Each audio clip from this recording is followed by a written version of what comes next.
Kalau kita berani, kita dihargai. Tapi kalau kita leceh, kita ya sengsara ya, hidup di penjara, benar-benar di penjara.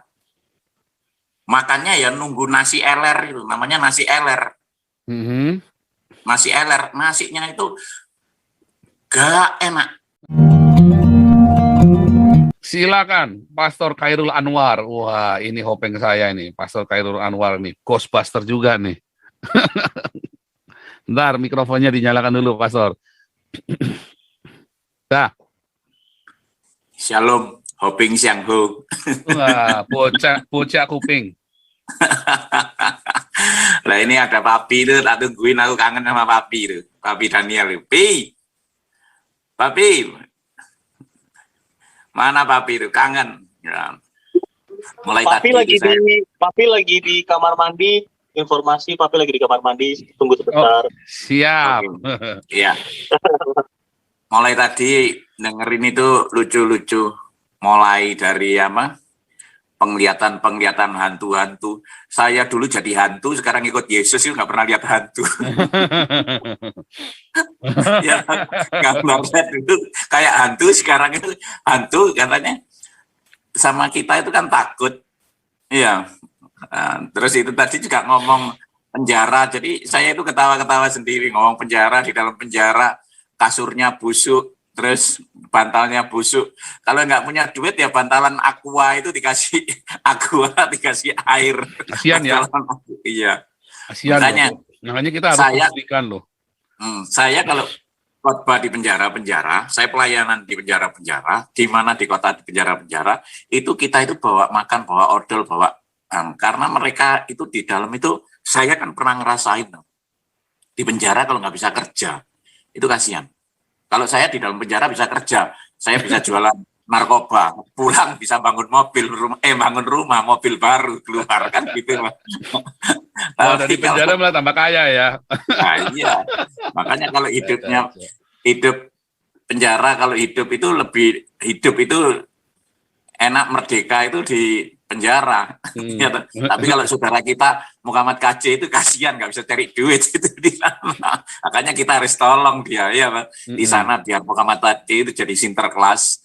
Dia bisa belikan bantal, orang kan tahu langsung, oh ini nggak punya bantal, ini nggak punya sarung. Langsung, karena itu nggak mungkin dimanipulasi kan, karena orangnya di dalam dia yang bagi. Nah, memang kalau saya ajak khotbah ke gereja, di gereja saya di Lokwaru ini ya, mulai dari pintu 3 itu sudah paling jajar-jajar anak buah saya, bos lampu mati bos peteng dedet bos gitu, 5.000, 2.000, 10.000, 105, terus itu banyak, nggak cukup buat duit 1 juta, 2 juta kalau khotbah ke dalam. Makanya saya itu seneng khotbah itu di penjara-penjara. Melayani itu berkorban, bukan melayani itu menerima. Tapi ada pendeta kalau disuruh khotbah di penjara enggak mau. Tapi kalau saya senang sekali karena apa? Ketemu dengan teman-teman saya banyak yang bertobat.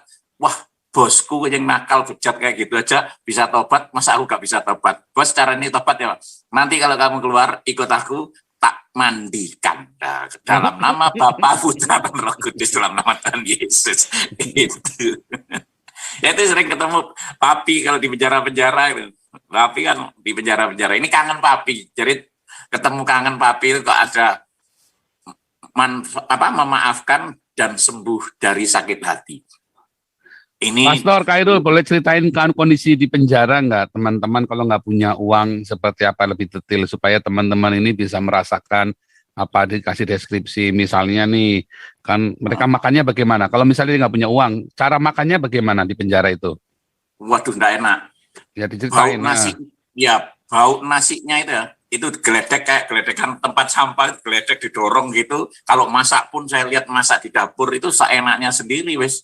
Rasanya ya nasinya itu baunya basin, terus sayurnya itu seadanya kalau mecah-mecahin gitu. Jadi setiap Jumat sama Senin itu baru ada telur sama daging. Jadi gitu. Tapi kalau yang nggak punya duit itu biasanya begini, penjahat kecil-kecil itu datang ke tempat saya, itu anak-anak yang itu nyuci pakaian saya, terus masakin saya, ngepel kamar saya kebetulan dulu itu sendiri-sendiri. Jadi kalau narkoba banyak duitnya itu beli kamar, kasur itu juga beli. terus bisa beli, ada TV, ada audio di situ. Tapi kalau yang nggak punya, di sana ya kan kayak di penjara sungguhan. Tapi kalau yang berani di sana dan punya uang, itu ya enak. Bisa Nah, sekarang kalau nggak ada kasurnya, dia tidurnya pakai apa? ubin, Di lantai begitu. Oh, makanya Lantai, orang keluar ya. dari penjara banyak yang sakit juga ya. Banyak yang sakit. Nah, Makanya, TBC gitu ya.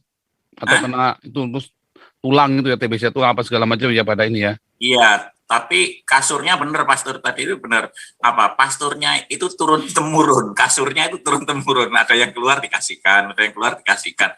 Itu sudah nggak layak lah, nggak layak. Makanya kalau di penjara saya lihat, apalagi di kantor polisi.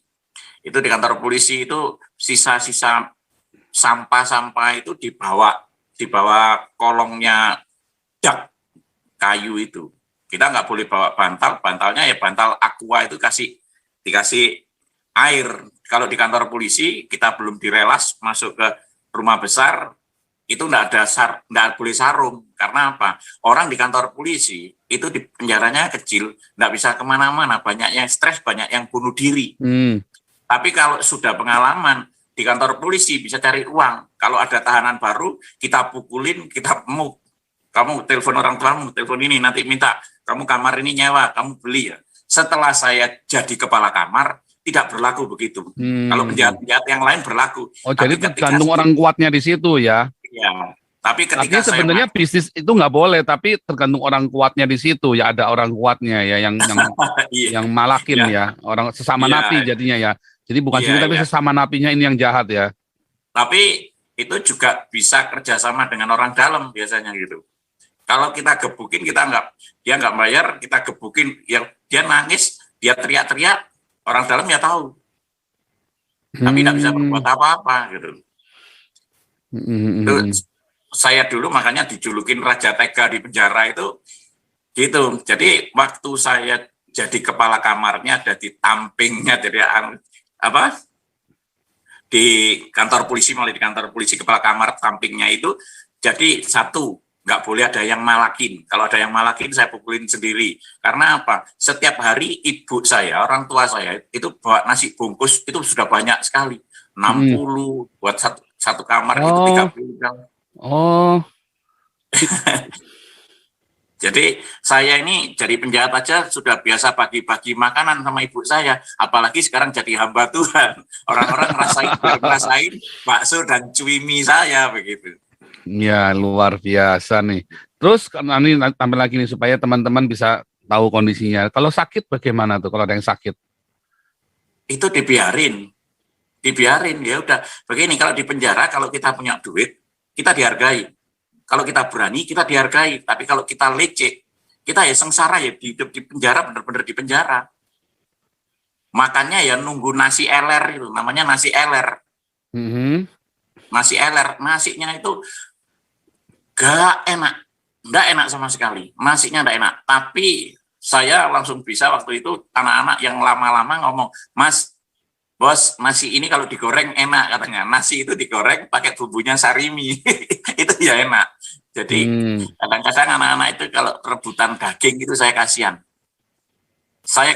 Kalau rebutan daging saya telepon ibu saya, Bu, tolong ini nanti terus teman-teman saya, tolong nanti bawain capce 30 bungkus, bakmi 30 bungkus. Wah, itu malam itu datang semua. Kadang-kadang malam itu saya juga nelpon teman-teman, tolong bawain minuman, tolong bawain vodka, tolong bawain ini, biar banyak. Jadi mabuk di dalam itu malam itu bisa, kalau yang punya uang dan berani di situ. Tapi kalau yang nggak berani, ya jadikan kuren di situ.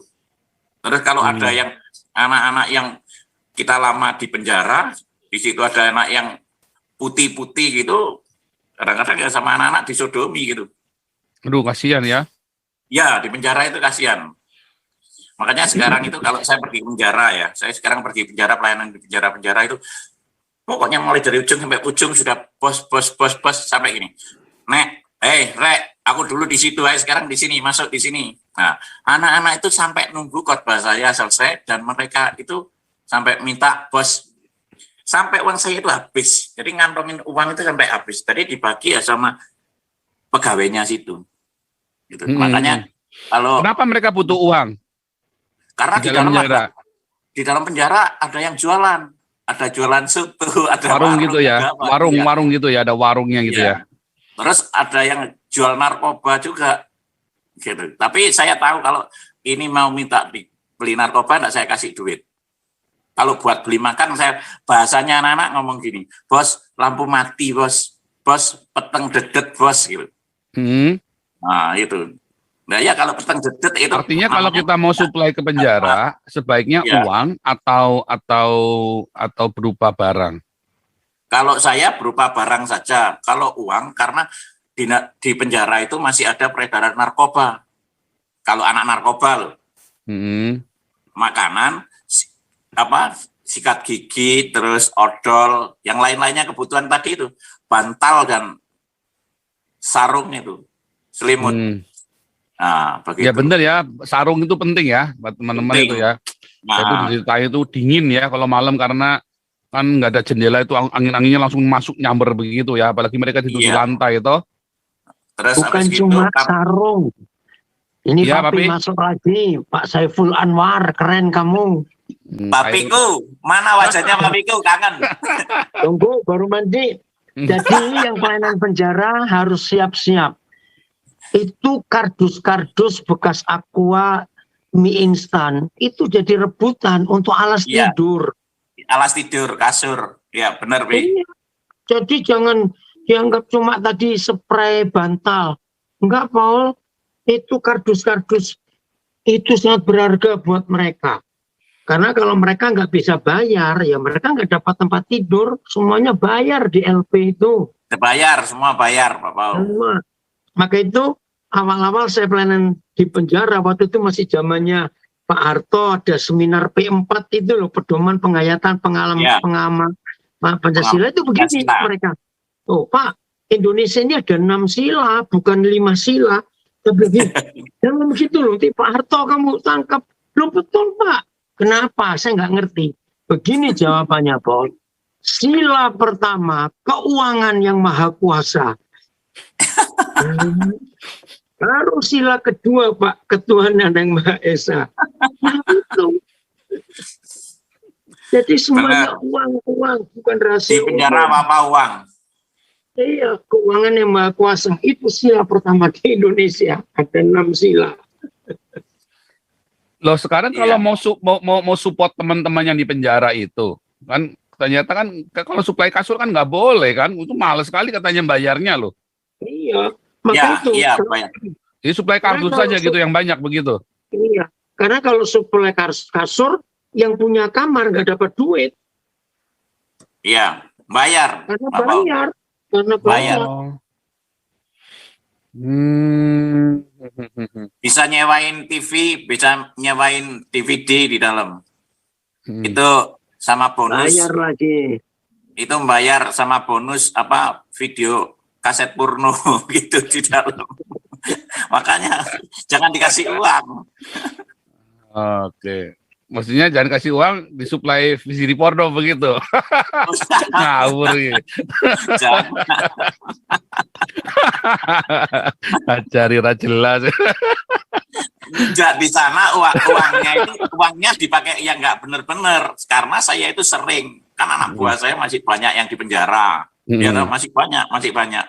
Bos mati lampu, beliin pulsa gitu. Pulsa dikirim pulsanya di sana dijadikan uang. Dijual pulsanya itu. Gitu. Lah kalau yang dimintain saya terus teman-teman saya itu ya banyak sekali penghasilannya di penjara gitu. Ya, serba salah memang ya. Jadi ini ngomong ini ya Pak Invisible ini serba salah memang ya. Kita kasih uang salah, kita kasih barangnya diduitin sama dia ya.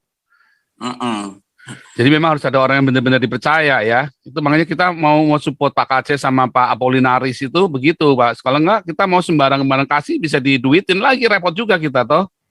Ini kalau transfer duit harus juga ke bapak-bapakannya dan orang di situ atau pegawainya di situ, dan itu ada potongannya juga. Iya, saya tahu itu ada potongannya itu, saya sering ceritain itu. Gitu. Tapi sebaiknya jangan uang kali ya, kita support kalian butuh Jangan. apa di sana gitu kan, butuh Ya. apa kita supply gitu ya. Begitu. Jadi bahan pokok makanan, kadang-kadang bahan pokok makanan kalau anak-anak pinter ya dijual murah-murah. Apa bisa? Karena penjahat itu pinter-pinter. Haleluya. Itu Luar biasa papi ini Pak Khairul Anwar ini. itu papi itu yang sering sama saya itu di penjara-penjara. Oke.